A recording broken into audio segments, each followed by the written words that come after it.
બાપુ અહીં સુંદર મજાના જનરલ નોલેજોના પ્રસંગો રજૂ કર્યા છે અને આ પ્રસંગો દ્વારા તમને ઘણું બધું અવનવું જ્ઞાન પ્રાપ્ત થશે. શું તમે જાણો છો કે વિશ્વનો સૌથી મોટો રેતીનો મહેલ ક્યાં આવેલો છે?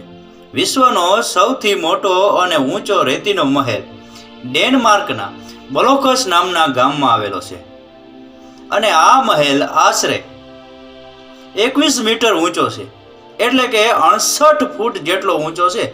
અને આ મહેલ બનાવવામાં આશરે 48,600 ટન રેતીનો ઉપયોગ કરવામાં આવ્યો છે. અને આ મહેલ એટલો મોટો અને ખૂબસૂરત છે કે એને ગિનીસ બુક ઓફ વર્લ્ડ રેકોર્ડમાં સ્થાન આપવામાં આવ્યું છે.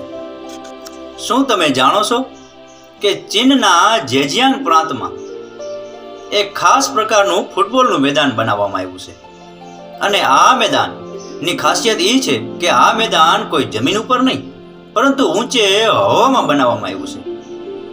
અને આ મેદાન જમીનથી આશરે 200 મીટર ઊંચાઈ એટલે કે 650 ફૂટની ઊંચાઈ પર બનાવવામાં આવેલું છે. અને આ મેદાન બે મોટી ચટ્ટાનોની વચ્ચે એક ખાસ પ્રકારના પોલિથીનની સામગ્રીનો ઉપયોગ કરી અને બનાવવામાં આવ્યું છે. અને આ મેદાન આશરે 1500 વર્ગ મીટરનો ઘેરાવો ધરાવે છે. શું તમે જાણો છો કે આખી દુનિયામાં સૌથી વધારે વન ક્ષેત્ર એટલે કે જંગલ વિસ્તાર ક્યાં આવેલો છે? આખી દુનિયામાં સૌથી મોટું વન ક્ષેત્ર એટલે કે જંગલ વિસ્તાર રશિયામાં આવેલો છે. અને રશિયામાં આવેલું આ વન ક્ષેત્ર આશરે 800 મિલિયન હેક્ટરથી પણ વધારે વિસ્તાર ધરાવે છે. અને એવું કહેવાય છે કે આ વન ક્ષેત્ર રશિયાનો અડધા ભાગને કવર કરે છે. અને આ વન ક્ષેત્ર દુનિયાની અંદર જેટલા પણ વન ક્ષેત્રો આવેલા છે એમાંથી 5મો ભાગ છે. શું તમે જાણો છો કે એક મોટર કારને બનાવવા માટે કેટલા સ્પેર પાર્ટની જરૂર પડે છે? એક મોટર કારને બનાવવા માટે લગભગ 30,000થી પણ વધારે સ્પેર પાર્ટની જરૂર પડે છે. જેમાં અમુક સ્પેર પાર્ટો મોટા હોય છે તો અમુક સ્પેર પાર્ટો સાવ નાના પણ હોય છે. જેમાં મોટા સ્પેર પાર્ટોમાં ગાડીના દરવાજા, એના કાચ, એના ટાયરો, એની બોડી. પરંતુ અમુક નાના સ્પેર પાર્ટો હોય છે, નાના સ્ક્રૂ, નાના નટ, નાના બોલ્ટ. અને આ બધા નાના મોટા સ્પેર પાર્ટો મળી અને આશરે 30,000 સ્પેર પાર્ટોથી એક મોટર કાર બને છે. શું તમે જાણો છો કે દુનિયાની અંદર સૌથી મોંઘામાં મોંઘા જૂતાનું નામ શું છે અને એની કિંમત કેટલી છે? દુનિયાની અંદર સૌથી મોંઘામાં મોંઘા જૂતાનું નામ મૂનસ્ટાર છે. અને આ મૂનસ્ટાર નામના જૂતાની કિંમત ભારતીય રૂપિયામાં આંકીએ તો આશરે 141 કરોડ રૂપિયા થાય છે. અને આ મૂનસ્ટાર જૂતા આટલા મોંઘા હોવાનું કારણ કે મૂનસ્ટાર જૂતા શુદ્ધ સોનામાંથી બનાવવામાં આવ્યા છે. અને આ જૂતામાં શુદ્ધ 30 કેરેટના હીરાનો પણ પ્રયોગ કરવામાં આવ્યો છે. અને આ મૂનસ્ટાર જૂતાને સૌપ્રથમ 2017ની સાલમાં ઇટલીમાં એન્ટોનિયા વિએટ્રી નામના એક કારીગરે બનાવ્યા હતા. શું તમે જાણો છો કે આપણે જ્યારે તણાવમાં કે ચિંતામાં હોઈએ ત્યારે આપણા શરીરમાંથી નીકળતો પરસેવો વધારે દુર્ગંધ મારે છે. અને આપણે જ્યારે સામાન્ય સ્થિતિમાં હોઈએ છીએ ત્યારે આપણા શરીરમાંથી નીકળતો પરસેવો દુર્ગંધ નથી મારતો. આનું કારણ કે આપણે જ્યારે સામાન્ય પરિસ્થિતિમાં હોઈએ ત્યારે આપણો પરસેવો એક્રાઇન નામની ગ્રંથિમાંથી નીકળે છે. પરંતુ આપણે જ્યારે ચિંતામાં કે તણાવમાં હોઈએ ત્યારે આ પરસેવો એક વિશેષ પ્રકારની ગ્રંથિમાંથી નીકળે છે અને એ ગ્રંથિને એપોક્રાઇન ગ્રંથિ કહેવામાં આવે છે. અને એપોક્રાઇન ગ્રંથિ શરીરના દરેક ભાગમાં હોય છે. અને એપોક્રાઇન ગ્રંથિ જે જગ્યાએ વધારે પડતા વાળ હોય છે એ જગ્યાએ હોય છે. અને એપોક્રાઇન ગ્રંથિમાંથી નીકળતો પરસેવો ઘાટો હોય છે અને એક્રાઇન ગ્રંથિમાંથી નીકળતો પરસેવો પાતળો હોય છે. જ્યારે આપણું શરીર સામાન્ય હોય છે ત્યારે આપણો પરસેવો એક્રાઇન નામની ગ્રંથિમાંથી નીકળે છે એટલે પરસેવો પાતળો હોય છે અને એ પરસેવાનું બાષ્પીભવન થઈ જાય છે. પરંતુ જ્યારે આપણે તણાવમાં અને ચિંતામાં હોઈએ અને ત્યારે એ પરસેવો એપોક્રાઇન નામની ગ્રંથિમાંથી નીકળે છે અને એ ગ્રંથિમાંથી નીકળેલો પરસેવો ઘાટો હોય છે અને આને કારણે પરસેવાનું બાષ્પીભવન નથી થતું અને આને કારણે પરસેવો દુર્ગંધ મારે છે. શું તમે જાણો છો કે ગામની અંદર કેટલા લોકો દયાળુ હોય? ગામની અંદર 1 હોય, 2 હોય, 5 હોય, 10 હોય, પરંતુ આખું ગામ ક્યાંય દયાળુ હોય તેવું તમે સાંભળ્યું છે? હા, તામિલનાડુની અંદર એક એવું ગામ છે અને એ ગામની સ્ટ્રીટ લાઇટ એટલે રાતે જે થાંભલામાં લાઇટ પેટતી હોય એ સ્ટ્રીટ લાઇટ એક મુખ્ય સ્વિચ બોર્ડમાંથી શરૂ થતી હતી અને એ સ્વિચ બોર્ડમાં એક ચકલીએ માળો બનાવી અને ત્યાં ઈંડા મૂક્યા અને એ ચકલીના ઈંડાને કારણે સ્વિચ બોર્ડમાંથી એ સ્વિચ ચાલુ થઈ શકે એમ નહોતી. એટલે ગામ લોકોએ એ ચકલીના ઈંડા હટાવવાના બદલે એ સ્વિચ બોર્ડમાંથી લાઇટના છેડા કાપી નાખ્યા અને આ ગામમાં 35 દિવસ સુધી રાત્રે અંધારપટ રહ્યો અને 35 દિવસ બાદ ચકલીના બચ્ચા ઉડી ગયા અને ત્યારબાદ સ્ટ્રીટ લાઇટમાં ફરી પાછા છેડા મારી અને એ સ્ટ્રીટ લાઇટની સ્વિચ ચાલુ કરવામાં આવી. બાપુ, આ કહેવાય આખા ગામની દયાળતા. શું તમે જાણો છો કે દુનિયામાં રોલ્સ રોય કંપની શાનદાર અને મોંઘી મોંઘી ગાડીઓ બનાવવા માટે પ્રખ્યાત છે. આ રોલ્સ રોય કંપની કાર બનાવવા માટે ખાસ પ્રકારની ઝીણામાં ઝીણી કાળજી લે છે અને એને બનાવવા માટે પૂરેપૂરી ચીવટથી બનાવે છે અને એમાં પણ ખાસ પ્રકારના કલરનો ઉપયોગ કરવામાં આવે છે. અને એવું કહેવાય છે કે આ રોલ્સ રોયસ કંપની પાસે લગભગ 44,000 કરતાં પણ વધારે કલર્સ છે અને આ કલરમાંથી તમે તમારી મનપસંદગીનો કલર તમે પસંદ કરી શકો છો. શું તમે જાણો છો કે દુનિયાની અંદર સૌથી મોટામાં મોટી પથ્થરની મૂર્તિ ક્યાં આવેલી છે અને કયા ભગવાનની છે? દુનિયાની અંદર સૌથી મોટામાં મોટી પથ્થરની મૂર્તિ ભગવાન બુદ્ધની છે અને આ મૂર્તિ ચીનના સિચુયાન પ્રાંતના લેસાન શહેરમાં આવેલી છે અને આ મૂર્તિની ઊંચાઈ આશરે 233 ફૂટ જેટલી છે અને આ મૂર્તિ ચીનના તાંગ રાજવંશના સમયમાં બનાવવામાં આવી હતી અને આ મૂર્તિ એક વિશેષ પ્રકારના મોટા પહાડને કોતરી અને બનાવવામાં આવી હતી અને આ મૂર્તિ બનાવવા માટે 90 વર્ષનો સમય લાગ્યો હતો.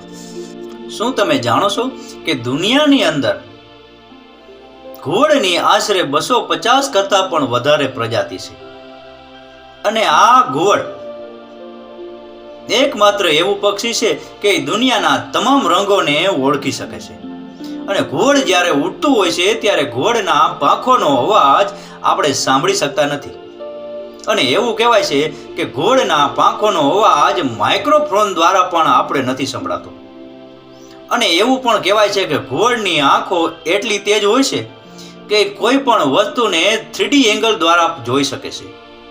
કોઈ પણ વસ્તુને લંબાઈ, પહોળાઈ અને ઊંચાઈ એ પોતાની નરી આંખે જોઈ શકે છે. શું તમે જાણો છો કે ભારતીય રેલવે વિભાગ દ્વારા ટ્રેનમાં મુસાફરી કરવા માટે જે ટિકિટ બુકિંગ કરાવીએ છીએ એમાં એક મોટો બદલાવ કરવામાં આવ્યો છે. હવે આપણે ગમે ત્યાં યાત્રા કરવી હોય અને ટિકિટ બુકિંગ કરાવવી હોય તો આપણે 60 દિવસની અંદર ટિકિટ બુકિંગ કરાવી શકશું.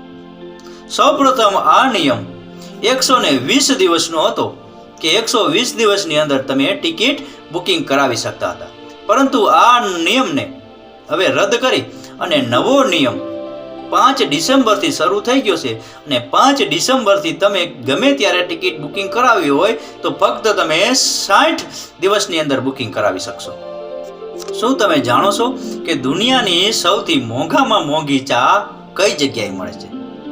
દુનિયાની સૌથી મોંઘામાં મોંઘી ચા દુબઈના વોહો કેફેમાં મળે છે અને આ ચાની કિંમત આશરે $1,367 એટલે કે ભારતીય રૂપિયા પ્રમાણે જોઈએ તો 1,14,750 રૂપિયામાં એક ચા મળે છે અને આ ચા એક ખાસ પ્રકારના ચાંદીના પ્યાલામાં આપવામાં આવે છે અને આ ચાની અંદર ખાઈ શકાય એવા શુદ્ધ સોનાની પાતળી પરત હોય છે અને ચા પીધા બાદ ચા પીનાર વ્યક્તિ આ ચાંદીના પ્યાલાને પોતાના ઘેરે ભેટ સ્વરૂપે લઈ જઈ શકે છે. શું તમે જાણો છો કે સામાન્ય વ્યક્તિના શરીર ઉપર વધારેમાં વધારે કેટલા ટેટુ ચિતરાવેલા હોય? 1, 2, 5 કે વધીને 10 ટેટુ ચિતરાવેલા હોય. પરંતુ ઉત્તર પ્રદેશના એક અભિષેક ગૌતમ નામના વ્યક્તિના શરીર ઉપર 631 શહીદોના ટેટુ ચિતરાવેલા છે. અને આ 631 શહીદોના ચિત્રોમાં ભારતીય સેના, મહાત્મા ગાંધીજી, છત્રપતિ શિવાજી, રાણી લક્ષ્મીબાઈ, શહીદ ભગતસિંહ અને અનેક પ્રકારના ક્રાંતિકારીઓના ટેટુ છે. અને આ ટેટુ ચિતરાવી અને આ બધા શહીદોને સાચી શ્રદ્ધાંજલિ અને પોતાના પ્રત્યેનો પ્રેમ દેખાડવા માંગે છે. અને એટલું જ નહીં, એણે પોતાના શરીર ઉપર ઇન્ડિયા ગેટ જેવા સ્મારકના પણ ચિત્રો અને ટેટુ ચિતરાવ્યા છે. શું તમે જાણો છો કે ભારતીય રેલવેને ભારતની લાઇફલાઇન શા માટે કહેવામાં આવે છે? આખા ભારતમાં રોજની લગભગ 13,169 પેસેન્જર ટ્રેન એટલે કે યાત્રી ટ્રેન ચાલે છે. અને 8 પેસેન્જર ટ્રેનોમાં લગભગ રોજના 2,40,00,000 લોકો આવન જાવન કરે છે, એટલે કે સફર કરે છે. અને આને કારણે ભારતીય રેલવેને ભારતની લાઇફલાઇન કહેવામાં આવે છે. અને આ 13,169 ટ્રેનો રોજની 7,325 સ્ટેશનોને કવર કરે છે. શું તમે જાણો છો કે દુનિયાનો ફિનલેન્ડ એકમાત્ર એવો દેશ છે કે જ્યાં ટ્રાફિક નિયમનો ભંગ કરનાર વ્યક્તિને એની ઇન્કમ પ્રમાણે દંડ આપવામાં આવે છે. જે વ્યક્તિનો ઇન્કમ સૌથી વધારે હોય એને વધારે દંડ આપવામાં આવે છે, અને જે વ્યક્તિની ઇન્કમ ઓછી હોય એ વ્યક્તિને ઓછો દંડ આપવામાં આવે છે. અને આને કારણે ત્યાં ટ્રાફિક નિયમોનું પાલન કડક રીતે કરવામાં આવે છે. અને આવો જ નિયમ જો આપણા ભારતમાં કરવામાં આવે તો ઘણા પ્રકારના ટ્રાફિક નિયમો વ્યક્તિઓ તોડતા અટકી જાય છે. શું તમે જાણો છો કે સમુદ્રની અંદર સૌથી તેજ ગતિએ તરનાર માછલીનું નામ શું છે?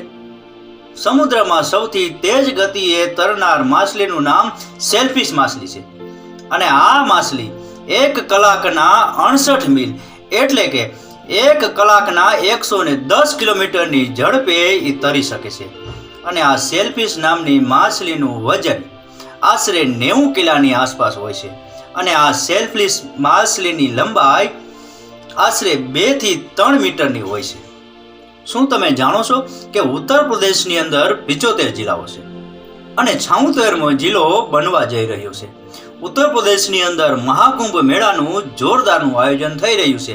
અને આ આયોજનમાં એક એવી ખબર બહાર આવી છે કે જે ક્ષેત્રમાં મહાકુંભ મેળાનું આયોજન થાય છે એ ક્ષેત્રને જિલ્લો ઘોષિત કરવામાં આવ્યો છે. અને આ જિલ્લાનું નામ મહાકુંભ મેળા રાખવામાં આવ્યું છે. અને આ મહાકુંભ મેળા નામના જિલ્લામાં 4 તાલુકાઓનો સમાવેશ થયો છે, જેમાં સદર, સોરાંગ, ફૂલપુર અને કચ્છના તાલુકાઓ છે. અને ત્યારબાદ આ જિલ્લાની અંદર 67 ગામડાઓનો પણ સમાવેશ કરવામાં આવ્યો છે. શું તમે જાણો છો કે બ્રુસલીના શરીરમાં કેટલી તાકાત હતી, એનું શરીર કેટલું સ્ફૂર્તિલું હતું, એનું શરીર કેટલું મજબૂત હતું? બ્રુસલીના શરીરમાં એટલી તાકાત અને સ્ફૂર્તિ હતી અને એનું શરીર એટલું મજબૂત હતું કે એ પોતાના એક જ જમણા હાથનો અંગૂઠો અને મિડલ ફિંગર એટલે કે વચ્ચેની આંગળીને જમીન ઉપર રાખી અને ફક્ત એક હાથે એ પુશઅપના 50 જેટલા દંડ રોજ નાપીલતો. અને આટલું બ્રુસલીનું શરીર મજબૂત, સ્ફૂર્તિલું અને તાકાતવાળું હતું. બાપુ, આ જનરલ નોલેજના નાના પ્રસંગો પૂરેપૂરા સાંભળવા બદલ આપનો ખૂબ ખૂબ આભાર. આપનો દિવસ શુભ રહે. મહાદેવ હર.